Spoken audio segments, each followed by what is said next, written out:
से बोल क्या हुआ? यूट्यूब चैनल मेंटेनेंस वाले जो है हमारे क्या नाम है? जो पुणे में बैठे हैं।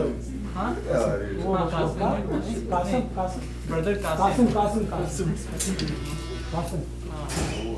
हाँ ये पूछ रहा था वो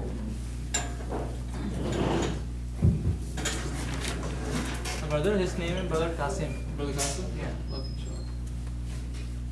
उज्जतुल्लाह I बाल think last class is cancelled though, maybe second row. अच्छा हाँ लास्ट पर हाँ पिछले हफ्ते क्लास वो मैंने प्रिंट आउट ये आपकी रिसर्च है कब से ये उज्जतुल्लाह बालग है जो स्लाइड है मेरा आपने मोहम्मद खैर कर दिया, चलो ठीक है। सही कर रहा आलम है। कोर्स किया खलील है। आलम कोर्स किया था मैं हमने ये किताब पढ़ी थी ये chapter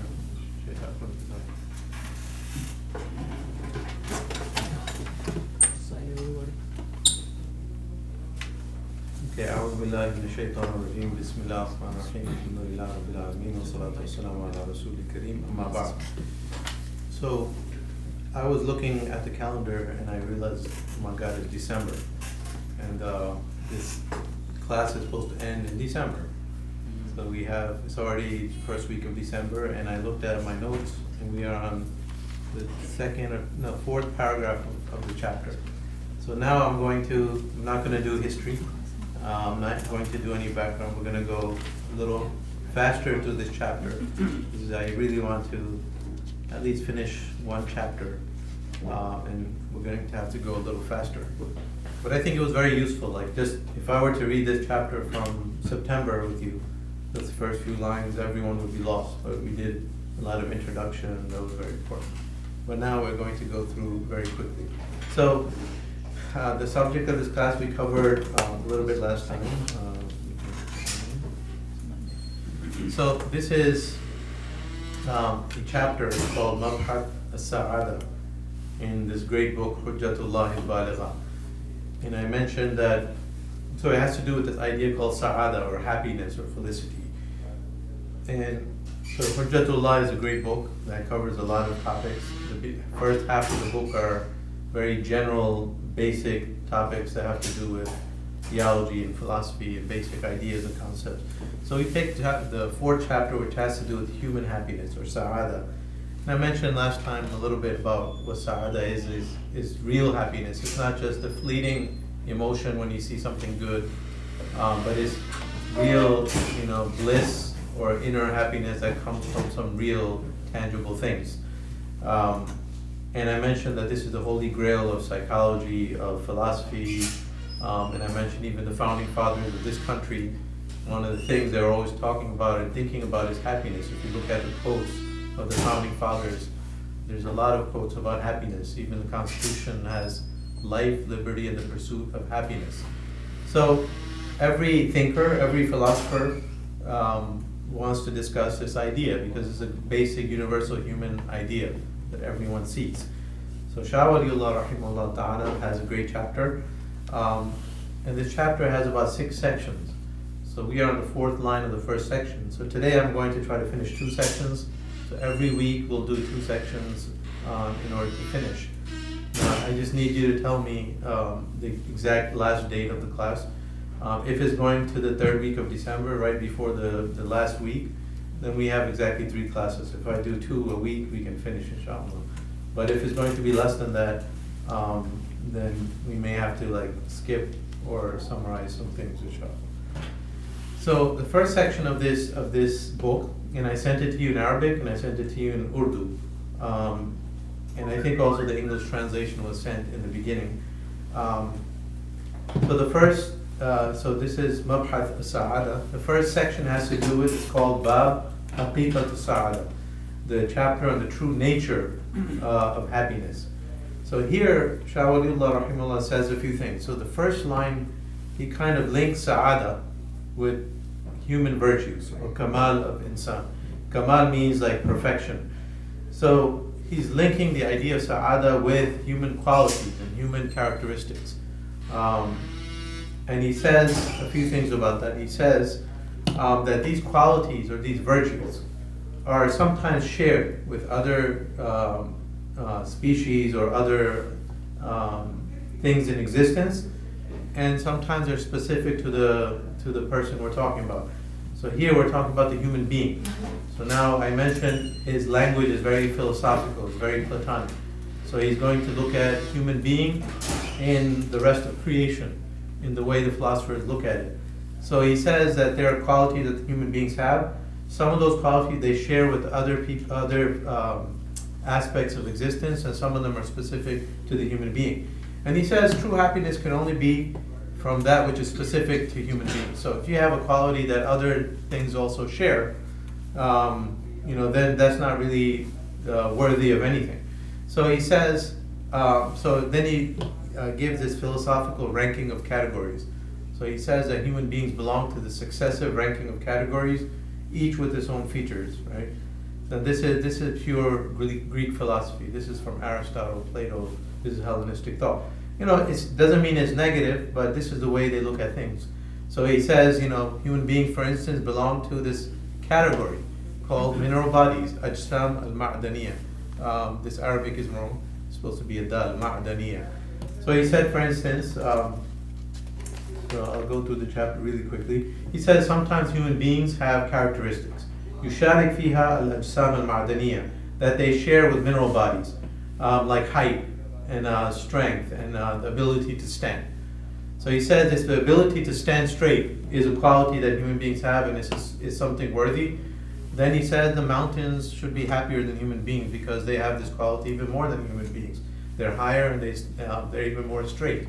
So he says, so this is not really, look, if human beings have any quality that you're looking at, you have to look at if this category, like other mineral bodies, this is like mountains and rocks and the things that exist that don't have life, then they're not really sources of happiness. Then he goes to second, he said, وَصِفَاتْ يُشَارِكْ فِيهَا النَّبَاتِ. Then there's growing bodies. So in the philosophical ranking, you have mineral bodies. Then they differentiate some bodies that grow up. So the Arabic term is nabat, and in English you can translate it as plants. So vegetation and plants. So he said there's some qualities human beings have that are shared by other features of this category, other members of this category called nabat, like plants, generally plants. So he says, what are these characteristics? Like the ability to grow, the ability to blossom, the ability to produce great designs. So he says, like, if that's a quality worthy of happiness or something that leads to happiness, then he says the rose has the best design. Like when the rose sprouts and the flower opens up, it has beautiful symmetric designs. So even so this cannot be a source of true happiness. So he's looking at it from a philosophical point of view. Then he says, then human beings they have sifat yusharik fiha al-haywan. So he says then we have characteristics that are shared by other members of this category we belong to, which is haywan. Haywan are animals. So now you have rocks, you have plants, now you have this ranking called animals. So this is all philosophical categories, right? So human beings are members of the animal kingdom, right? So he says, so the animals, they have characteristics like courage and the ability to fight and things like that. So if you praise human beings for being courageous, then the lion would be even more courageous. So the lion is more worthy of praise. And so this cannot be true happiness. So he's trying to break down this idea of happiness, and where it comes from, what is it related to. And he's doing it in the standard philosophical way that people used to look at things. And then he says, finally, you have insan, or he says, this is the species of the human animal. So if you look at these rankings of philosophers, what they do is everything they have in front of them, they think about it, they define it, they make a category for it. That's the way philosophers or Greek philosophers used to think. So you had mineral bodies, and then they say, what makes a plant different from a rock? They would think and debate, and they say, well, the plant grows, the rock does not grow. So then they created this category of nabat. And then they say, what's the difference between the trees and, like, say, a dog or a cat? And they made another definition for the animal, and they called it haywan. And then they put insan in that, and they say insan is like animal, but what distinguishes us from animals? So the philosophers, their definition of a human being, for instance, is al-haywan al-natiq, the animal that talks. So like for philosophers, the only thing that makes us human is that we talk compared to other animals. So this is one of the ways they define human beings. So, this is, a way of looking at things. It's problematic from some respects. So Ibn Taymiyyah, for instance, he basically criticizes this way of looking at things, and he says, very rightfully so, that these categories are in your mind. You can create any type of category in your mind. These aren't realities. But the Greeks, they looked at these categories as reality. So every single thing, that's why anyone influenced by logic and Greek thought, or Greek logic and Greek philosophy, you'll find that they need to define everything. There's this excessive obsession with definitions, and everything has to have clear categories in front of you. You belong here, you belong there, and then. So anyway, Shah Waliullah is speaking the language of his times, and he's trying to build this idea of happiness and lead people to the Anbiya, the prophets, through this way of discourse that people were familiar with. So he says finally, human beings have some characteristics that only they have. Animals don't have, growing bodies don't have, mineral bodies don't have. So he says, if there's any candidate to be a source of real worthy happiness or real virtues that are praiseworthy, it would be something specific to human beings. So what are these things? These are things like ingenuity, the ability to organize, ability to craft. So I think he mentioned some of them. So he says in the next line that intelligent people in every society, they recognize that the good qualities that are praiseworthy and the ones that you should strive after are those that belong to this category of human beings, specific to human beings. So specific human virtues. What are these specific human virtues? He mentions refined character, generosity, for instance, civilization, the ability to build houses and have these structural forms in economy and politics, ingenuity, crafts, productivity, the ability to create things, so and the social rankings, like families and having social ranks and friends and so on and so forth. So he says these are the real qualities that deserve praise, not those basic qualities like strength and if you look at that, so that's very useful and it's very insightful. People praise human beings, he's such a courageous person. I mean, that's a worthy quality, but then, animals and other, it's not something so great. But if human beings deserve praise for something, it would be something specific to them, like these characteristics. And then he says, but the matter doesn't end there. This is not true happiness, because he says, if you really look at it, the roots of all these qualities are found in animals. So he says, like for instance, productivity and crafts. So he said, human beings build great houses. Look at the spider web. And he says, look at the pigeon's nest. Look how beautiful it's built, and it's so creative and it's ingenious. And even if human beings try to build something like that, we have a hard time. So even these have some basic root in the animal kingdom. So Shah Waliullah is trying to give you something that's exclusive to human beings. So being part of the animal species was a very negative thing for philosophers. So he critiques this idea that, okay, yeah, these are good qualities. Every civilization aims to look at these qualities and to inculcate them in human beings and to write about them, because this is civilization. But the roots of these are even found in animals. And he says, so this is incidental and not true happiness. Yes, this can lead to happiness, having civilization and being part of a great culture, but it cannot be true happiness because parts of these are shared by animals, or the roots of these. So he continues the discussion. If anyone has questions, raise your hand, because I'm going to now, in the next 2-3 weeks, I have to finish this chapter. So I'm going to go very fast. So just feel free to interrupt me at any time. So he says true happiness, and he says, where is this? He says, أن السعادة الحقيقية هي انقياد البهيمية للنفس النطقية. True happiness for Shah Waliullah is when you bring your animal qualities under or subject to the angelic qualities, or this should be human or angelic qualities. So every human being has inside him an animal side and an angelic side.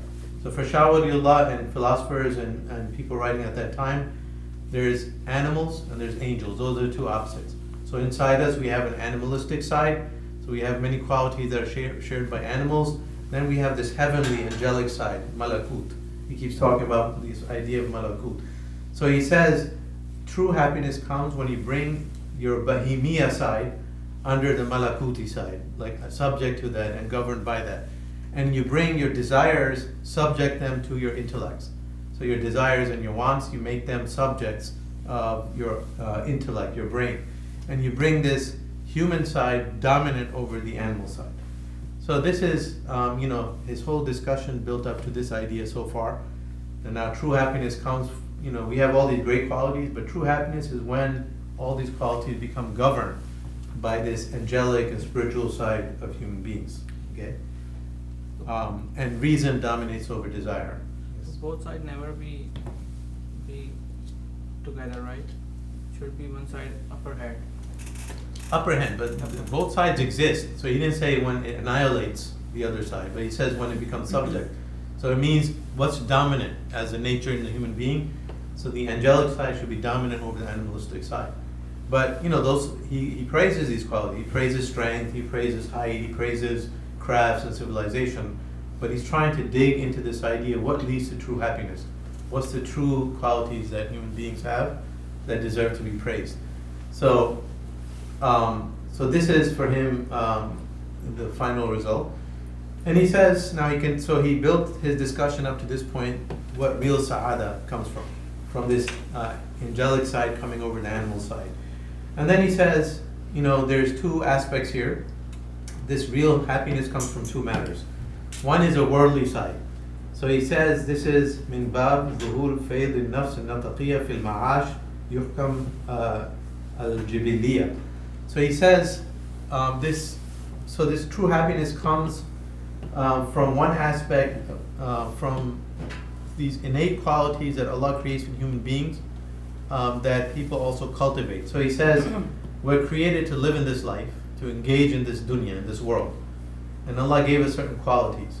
So some of us are born with qualities, and then we, as human beings, develop those qualities to a more refined direction. So he says the engagement of the person in the life of this world with these innate qualities Allah gave them, and also a combination of cultivating those qualities, this leads to a form of happiness, or sa'ada, or true happiness. And he said this comes from the struggle of life. So for instance, courage, for instance, generosity. How can you know someone is generous? If everyone's rich in the world, everyone has everything they can desire, then the idea of generosity will never come out. But in the struggle of life, where you have people who have a lot and people who don't have a lot, where you have to struggle with evil, where you have to struggle, that's what polishes people. And then these qualities, these true qualities come out that lead to sa'ada. So this is a profound point, that these are worldly qualities that come from our engagement with the world. But he says at the end, this is true happiness, but it's not complete true happiness. It's incomplete. Why? Because he says, because your life will come to an end, and all these qualities that you had, generosity and all these things, you're not going to take it to the next life. Or this idea of civilization and helping others. So true happiness will be something that extends to the next life.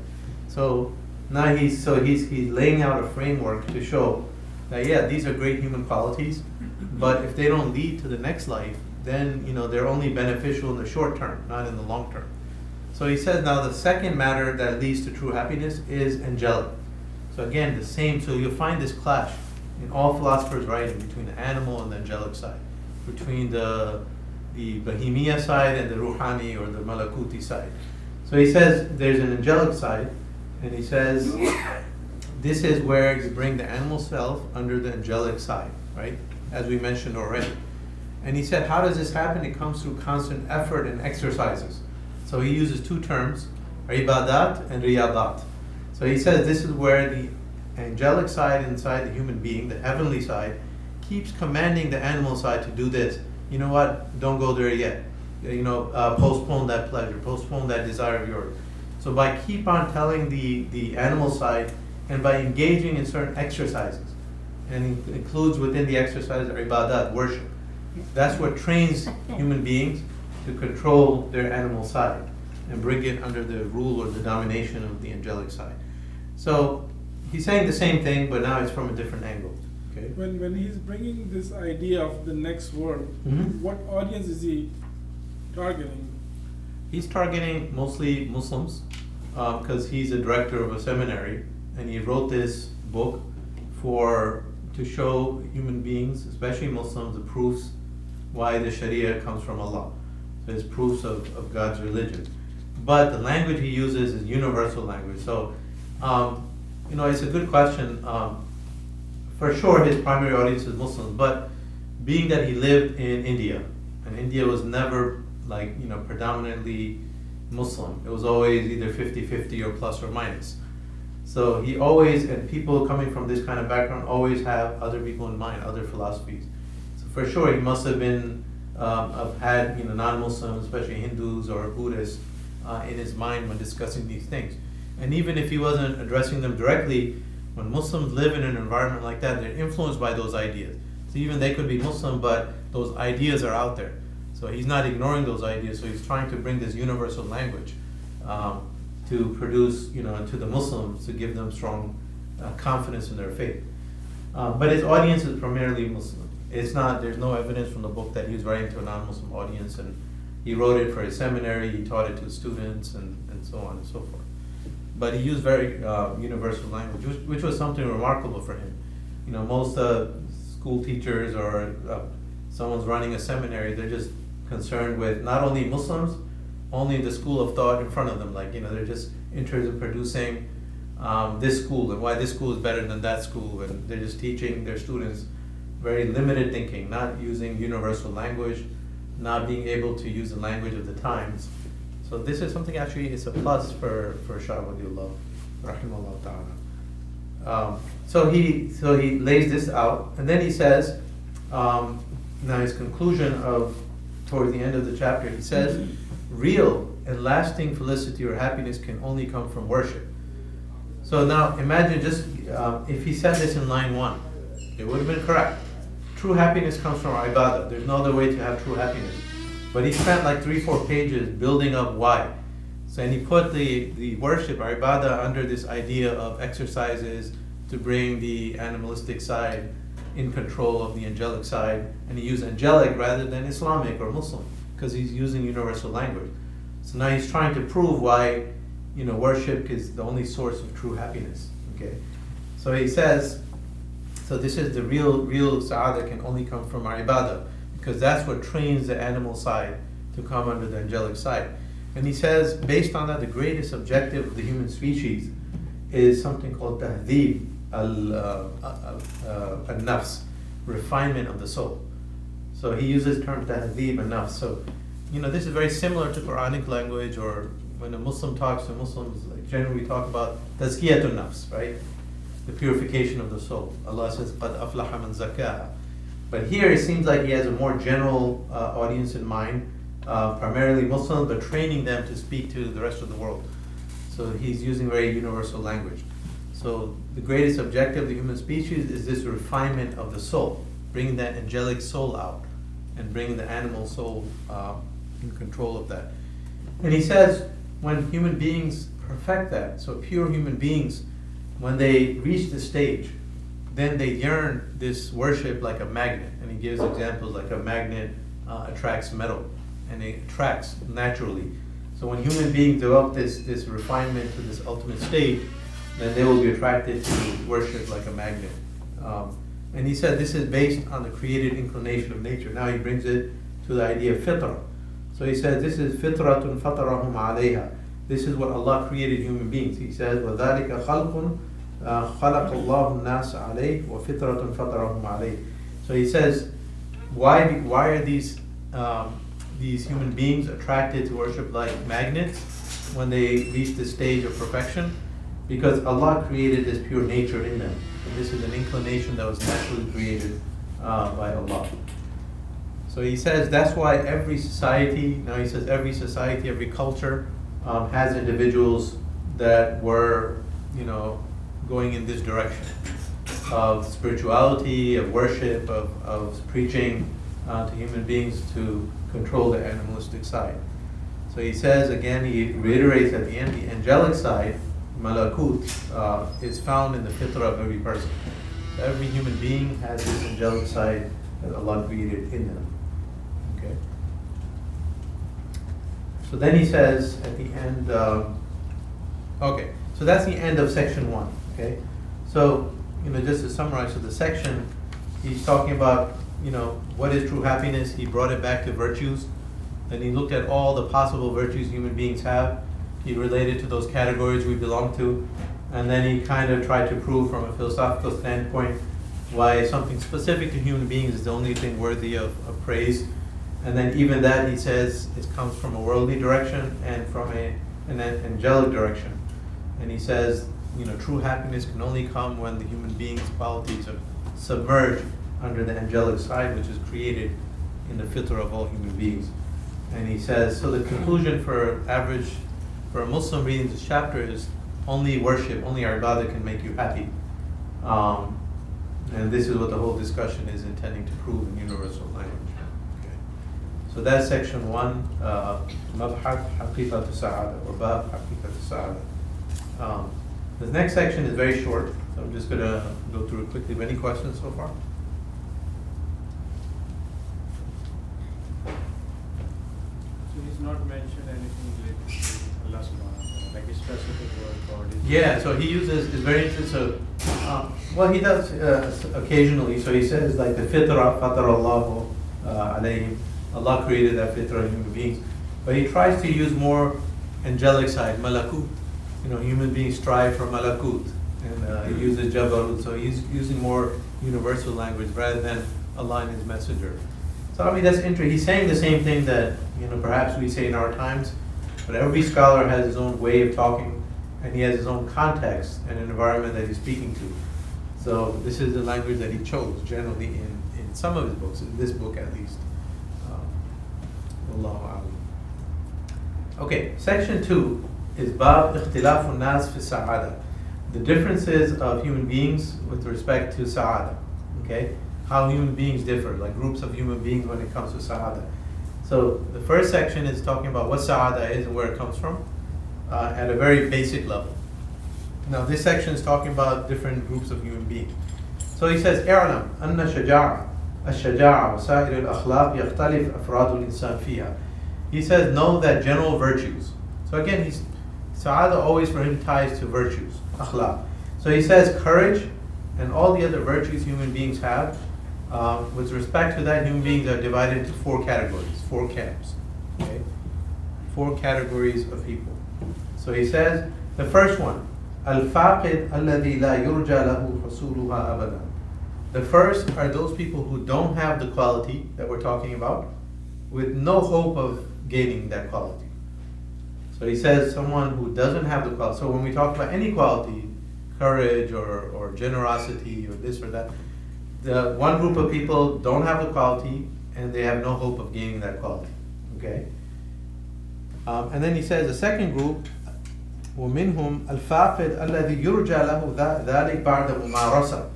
So he says those who lack the quality, but they're able to gain them potentially with great effort.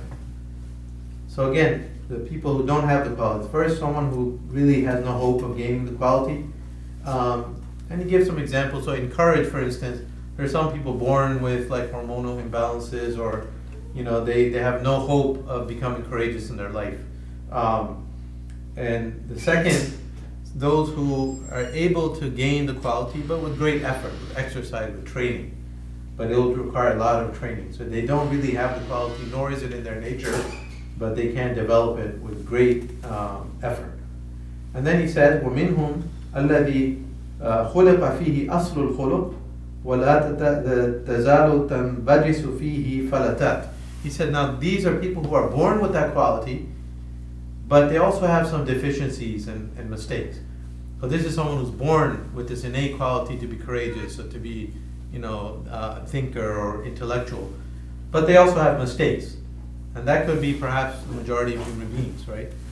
Majority of human beings are either number 2 or number 3. Number 1 is a theoretical category. Like you can't say such and such a person has no hope of ever gaining this quality. That's a very hard statement. But when you're a philosopher, you have to put all the possibilities out there, even things that are theoretical. That's the problem with philosophy.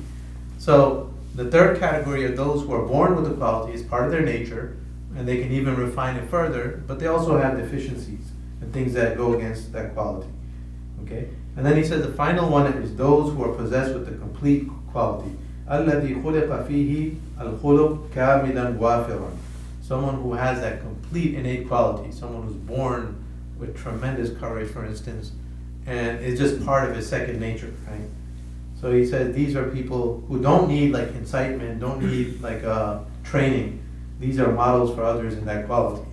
So, you know, certain people in human history, you can say, you know, there's some example of someone who's the best warrior known to man, right?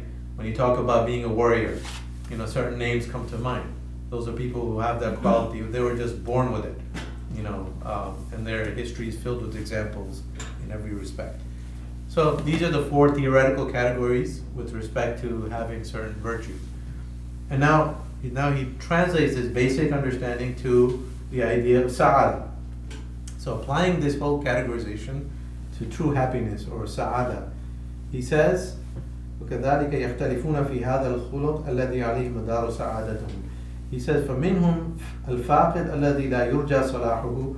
So it's the same thing. He says, those who don't have the quality of the true qualities that lead to happiness.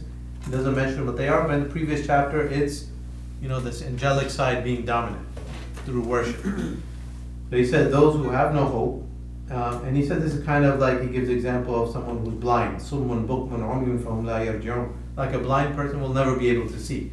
And then there are some people who are spiritually blind. Allah says their hearts are sealed. There is a concept in the Quran, hearts being sealed. So that happens after a certain point. But this category are people who will not be able to gain true happiness.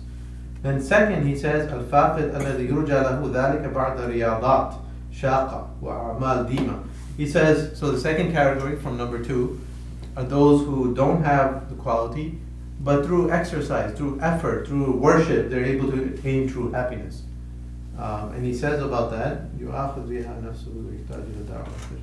so this category, he says, are people, they need the guidance of the Anbiya, the prophets, because the prophets are the best example of those who have the quality of worship and having their angelic side dominant. So he says this first group, no hope. Their eyes, their ears are closed to the prophets. Second group, they need the da'wah and the training and the teachings of the prophets and their sunnah. So they need that very strongly. They need to be reminded all the time.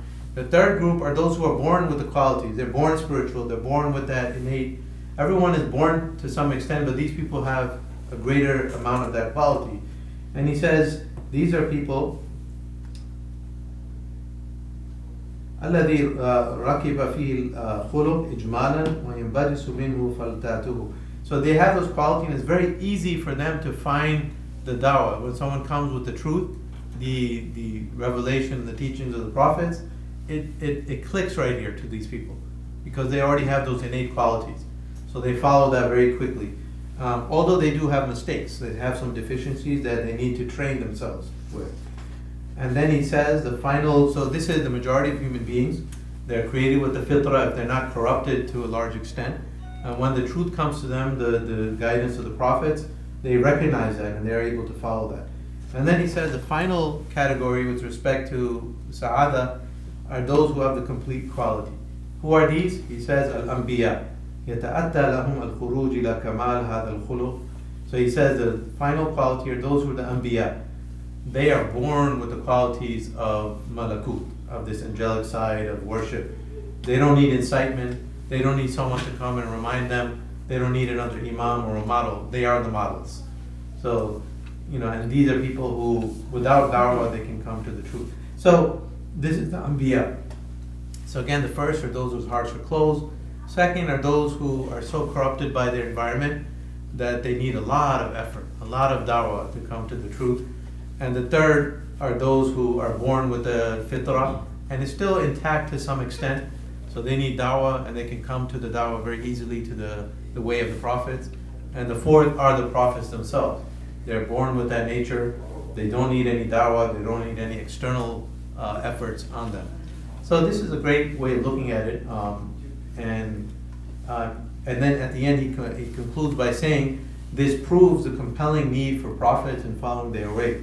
ومن هذا الباب, this is the last line of this section, ومن هذا الباب ينبغي أن يعلم شدة الحاجة إلى الأنبياء. It's easy to understand the severity of the need for the prophets, the Anbiya, وَوُجُوبِ اتِّبَاعِ سُنَّتِهِمْ, and the obligation of following their sunnah, وَاشْتِغَالِ بِأَحَادِيثِهِمْ, and to be occupied with their teachings and their talk, وَاللَّهُ أَعْلَمُ. So this is how he ends that chapter. This whole discussion leading you to following the way of the prophets. So it's using universal language, but you can critique some of these things to some extent. For instance, the prophet being born with that quality, having no need for external guidance. So this is, philosophers generally had this idea that prophethood was muktasaba, it's attainable. So like if you read Ibn Sina and all the philosophers, and a lot of people are influenced by them, and anyone using that language, they're always talking about these stages in the life of a human being. The highest stage, either for some are philosophers or for some are prophets. So this kind of goes against the notion, at the end of the day, Allah chooses the prophets, right? And Allah chooses the prophet, they don't know anything until Allah gives them the guidance. So that, you can critique that idea to some extent, but, at the same time, you can see the great value in leading people to this line, the need for prophets and following their way through this language using universal language. Allah. Yes. Which category the Siddiqeen and Salihin belongs to? So that would be number 3. So the fourth are the Anbiya, because they're born with that quality. That's why they're Anbiya. That's why. So for philosophers, that's why Allah chose them, because they already had those perfect qualities. So the third would be, so it's not just, the third would be a whole range. Many human beings that have the fitrah, and some who are so good, like Siddiqeen and Shuhada, but they still need guidance. So the third category, he's trying to say, needs guidance of the Anbiya. But the fourth category, Anbiya does not need any guidance. They don't need any other person telling them, no dawah, no imam, no role model, because they are the role models. Right? You can argue then, how can you bring anything? The role model for the Anbiya are the prophets, right? Or Allah. Allah is the teacher, Allah is the one who's guiding them and giving them revelation. So, but this is, a philosophical way of posing this whole discussion. So with this all, like advance of genes, therapies and things like that, say that an athlete if you carve that gene in, right, if in the new babies you put that gene, or somehow with the gene therapy, a person can have that athletic capabilities, right? Yes. But that is only maybe applicable to the physical aspect. But if you have just, I'm throwing an assumption, if people are born with certain qualities, if there is a person of high caliber, scholar, is it possible to just doing this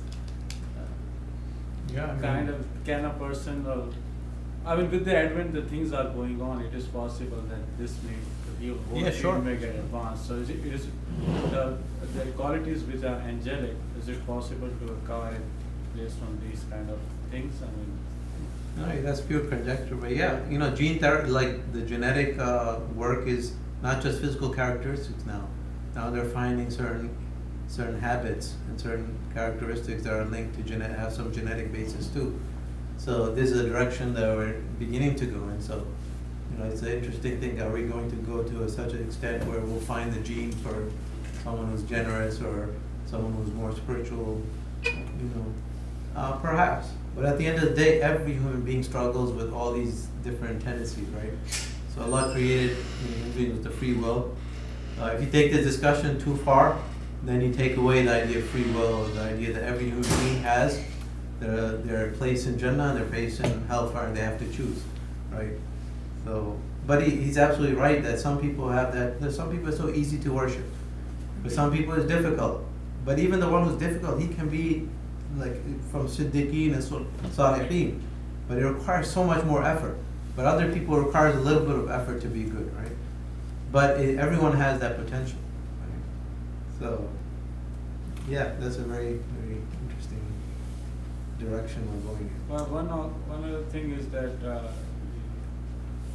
in human societies, if you are a complete failure. Example that I think of, one of the scholars I heard is that you tried and you, like for example, if you are learning Arabic or you learn Tajweed, you tried your whole life but you are a complete failure, you wouldn't be able to do it.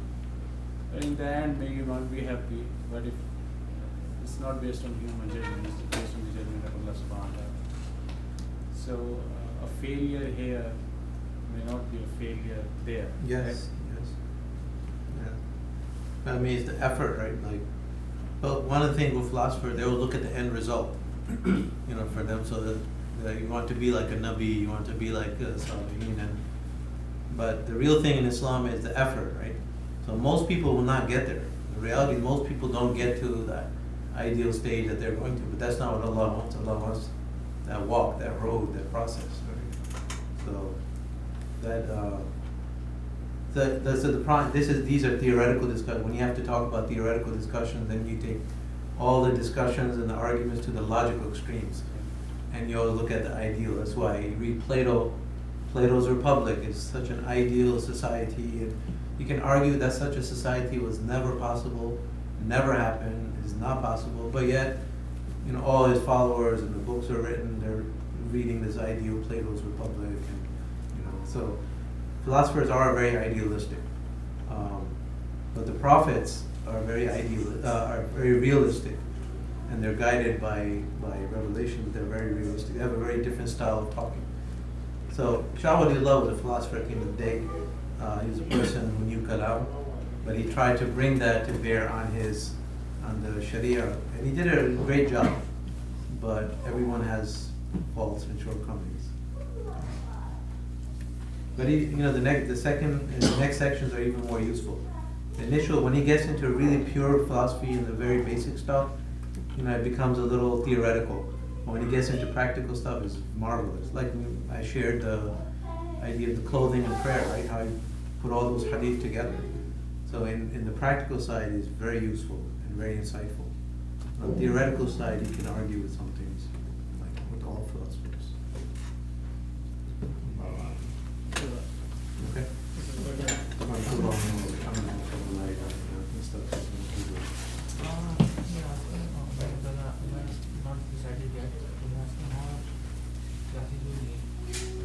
No, we can go to the last week of December. This is a vacation week. Everyone's going to be going away, so I don't want to do any class then.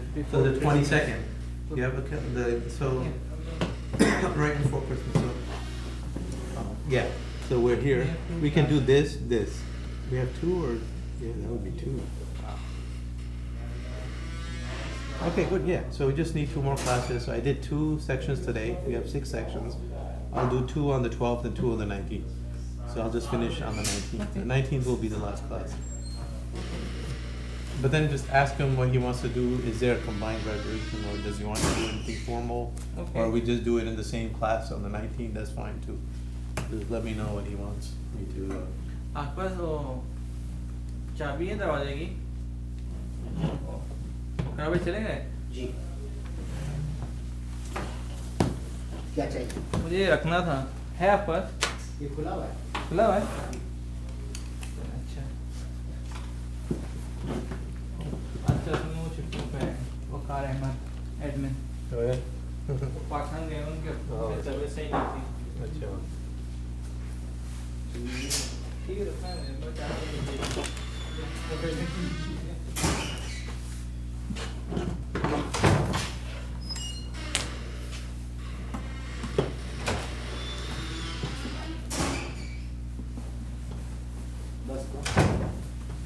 हाँ, बस मैं TV नीचे रखूँगा।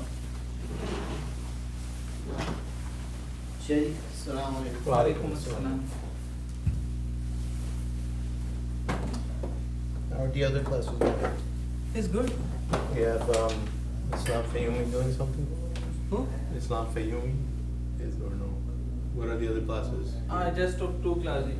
This one and Tazkiyah class, that's it. That's Islam Fayoumi, right? Yeah. Yeah. Okay. I don't know about other classes, I didn't attend. That was good, Dr. Islam. Because that was a sequence. Tazkiyah 1, 2, 3. Yeah, he did last year too. Yeah, It's so a that's why, continuation of that. yeah. Okay, very good. So we have third class basically. Third section. Is he using a book or anything, or just his notes? No notebook, notes. Just In his fact, notes. last year he didn't do any classes. Because last year he starts, I think, new job, so he is very Yeah. busy. Okay.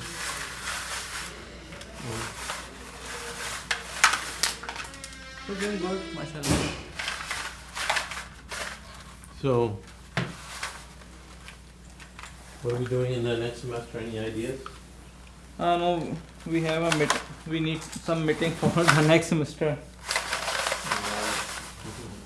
I don't know what is the topic for next. You're going to continue this or no? No, this is finished. It's just No, one no, chapter. after some other chapter for same book. Maybe that's an idea, option, but I need to know like by end of December. So Oh, okay. because after my new schedule, maybe I want to go to some other masjids. So. I don't know. When he reply me, Umar, I will inform you, inshallah. Yeah, have a discussion by the end of the class, the last class, we should have an idea. We can decide. I can make my plans. inshallah. Okay, Jazakallah khair. So you have access to the sheet? Yeah, I will Okay, upload, now? Okay, inshallah. good. Perfect. So there was one guy's email kept bouncing back, even up until last week. Qadar Tipu. This one never goes through, always bounces back.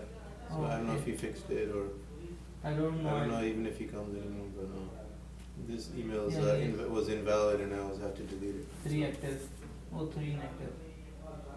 He's absent, sorry. Okay. No, okay. Oh, you are talking about this. Yeah. Yeah, I think no more. Yes, 5 okay. absent. Okay. So we're gonna have 3 to 4 people graduating. Yeah, you have to relook at the whole thing what you're doing here. Yeah, maybe we need to some more marketing. Not just marketing, I think we have too many programs, so many programs, events. In this whole Central Jersey area, every masjid has classes and people are overloaded. Let's see. So, yeah.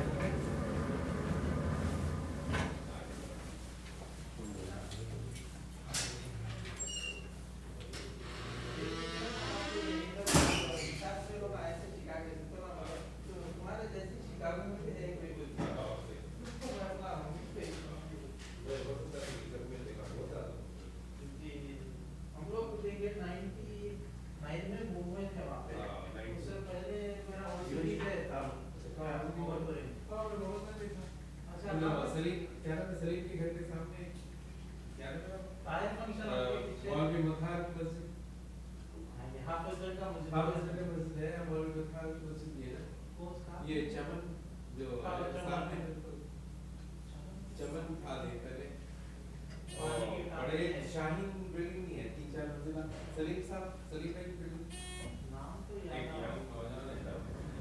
अच्छा चमन में तो चमन में तो 1990 में होता है जब ये फर्स्ट वन पूरा हो गया मेरा भाई बहुत बड़ी फायदा है अच्छा आप यहाँ पे कब से शिकागो 25 अच्छा मैं कनेक्टिकट में था पहले अच्छा कनेक्टिकट में आया मुझे एमएससी के लिए वहाँ अच्छा से भी 2 साल पहले इधर भाई इधर नहीं आप लोग अरे भाई इंशाल्लाह आप लोग चलिए इंशाल्लाह मैं फिर हाजिर होता हूँ का ये यहाँ से नीचे जाना ओ खाने के लिए नीचे आपका इसमें क्या अच्छा आप लोग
वो कबाब लेके गया कच्चे थे मेरे को कैसा बोलूं क्या मसला घर में जाते कच्चे हैं हमारे अम्मा पका के क्या लेके आया रे No, I'm going to question, but I'm going to call you. I'm going to conference that number. Just hold on. क्या वेस्ट हो गए बोल क्या बोलता हूँ नेक्स्ट टाइम वो ऐसे बेचारे बात है तो डायलॉग्स बहुत अच्छे मारते हैं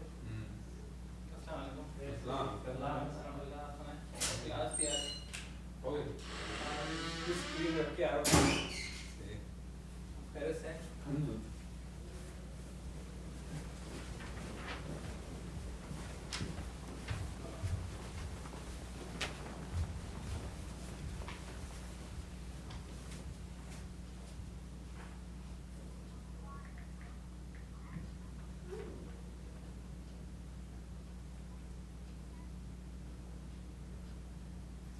Karshav, just give me one minute. I'm going to call them one more time. They're not picking up. 1 second. Okay?